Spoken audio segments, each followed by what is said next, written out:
शुभ दुपार सगळ्यांना. कसे आहात सगळे? तर सगळे मजेत असेल, आनंदी असेल, तसेच स्वस्त असेल आणि असायलाच पाहिजे अशीच मी बाप्पांच्या चरणी प्रार्थना करते. तर बाहेर ना छान अशा पावसाच्या सरी अगदी सुरू झालेल्या, थोडासा रिमझिम असा पाऊस सुरू झालेला आहे आणि बऱ्याच दिवसानंतर आज पाऊस आलेला आहे आणि वातावरणही खूप छान झालेलं होतं. म्हणून जरा वेळ ना बाहेरच फिरत होती आणि आता साधारण 4:30ची वेळ झालेली आहे. म्हटलं चला आता चहा ठेवते, कारण पाऊस येत असला की अशा वेळी चहा घ्यायची मजा जरा काही वेगळीच असते. म्हणून चहा ठेवायला घेतला आणि त्यामध्ये मग भरपूर छान अद्रक वगैरे टाकून घेतला, कारण भरपूर असं अद्रक घालूनच मला चहा आवडतो.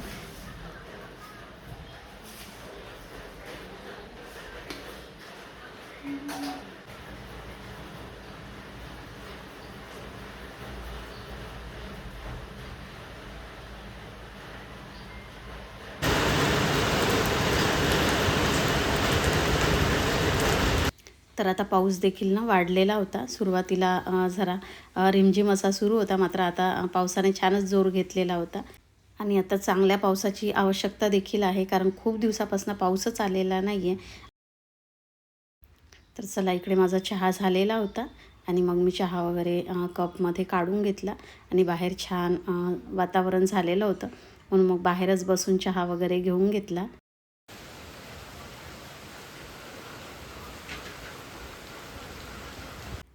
आणि आता अपेक्षाच्या केसांना ना मी तेल लावायला घेतलेलं होतं, कारण जसं की आज संडे आहे तर केस वगैरे धुतले होते तिने, कारण मग आठवडाभर शाळेत जाते तर मग केस काही धुवायला मिळत नाही.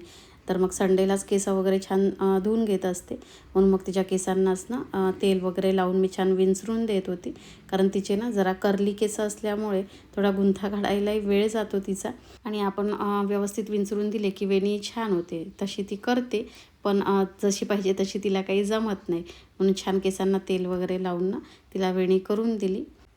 आणि ना बऱ्याच दिवसापासून हे जरा कपाट आवरून घ्यायचं होतं मला, कारण कितीही व्यवस्थित आपण कपडे ठेवले की ते काही दिवसात परत जशीच्या तसे होतात.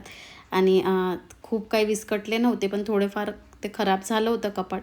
म्हटलं चला जरा आवरून घेते. थोडं थोडं आपण करत राहिलं की खूप जास्त खराबही होत नाही, म्हणून ना मग एक एक कप्प्यातले सगळे कपडे मी काढून घेतले, म्हणजे पसाराही होत नाही आणि तो सगळा पसारा बघून मग हे काम कधी होईल हे टेन्शनही येत नाही. म्हणून मग मी एक एक कप्पाच सगळा रिकामा करायला घेतला.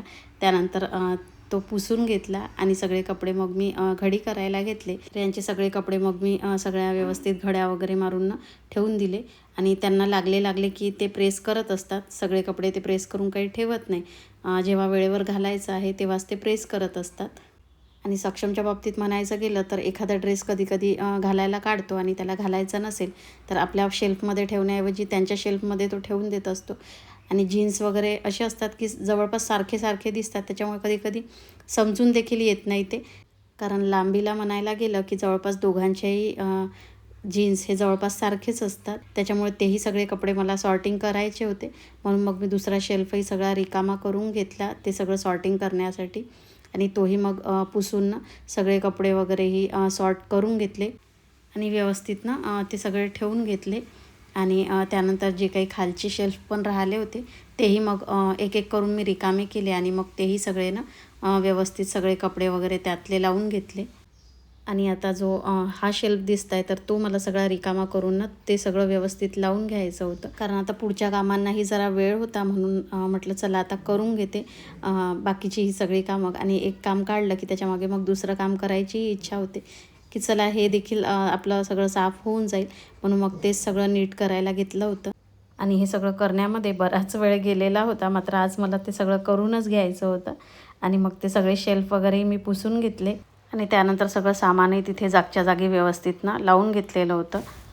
तर चला, आता सगळं कपाट माझं आवरून झालेलं होतं आणि बघून खरंच खूप छान वाटत होतं. आणि ते बघून असं वाटतं की नेहमी ते असंच असावं, मात्र ते काही शक्य नाही. तर चला, आता कपाट आवरून झालेलं होतं. त्यानंतर मग या छोट्या कपाटावर जे काही रोजचं तयारीचं सामान वगैरे असतं रेग्युलर, तर तेच सगळं मी काढलेलं होतं. आणि आता सायंकाळ झालेली होती, म्हणून मग फ्रेश वगैरे होऊन आधी देवाजवळ मी दिवा वगैरे लावून घेतलेला होता तुळशीजवळ वगैरे. आणि त्यानंतर मग ते सगळे बाऊल वगैरे रिकामे केलेले घासून पुसून घेतले मी. आणि आज संडे होता त्यामुळे जरा निवांत होता आणि मग असं निवांत वेळीच हे सगळे कामं वगैरे केले की बरे वाटतात. कारण सकाळची वेळ म्हटली की इतकी गडबडीची असते की भरपूर अशी कामं असतात की जी आपण अजिबात ठेवू शकत नाही. अगदी ठरलेली कामं असतात आणि ती करावीच लागतात. आणि हे सगळे काम म्हटलं की जरा निवांत वेळ मिळाला की तेव्हाच होत असतात. तर चला बघा, आता सगळं मी सॉर्टिंग करून घेतलेलं होतं आणि बराच पसारा निघालेला होता त्याच्यातनं. आणि अनावश्यक असलेल्या वस्तूंनी ना बरीच गर्दी केलेली होती, तर तीच सगळी मी कमी केलेली होती. आणि छान असं मोकळं मोकळं वाटत होतं मला इथे सगळं बघून. तर चला, आता हे आवरता आवरता बराच वेळ गेलेला होता आणि आता स्वयंपाक करायचा आहे मला. तर आता स्वयंपाकाला लागते आणि व्लॉगचा एंड मी इथेच करते. तर व्लॉग आवडला असल्यास जरूर लाईक करा, त्याचबरोबर कमेंट करायलाही विसरू नका.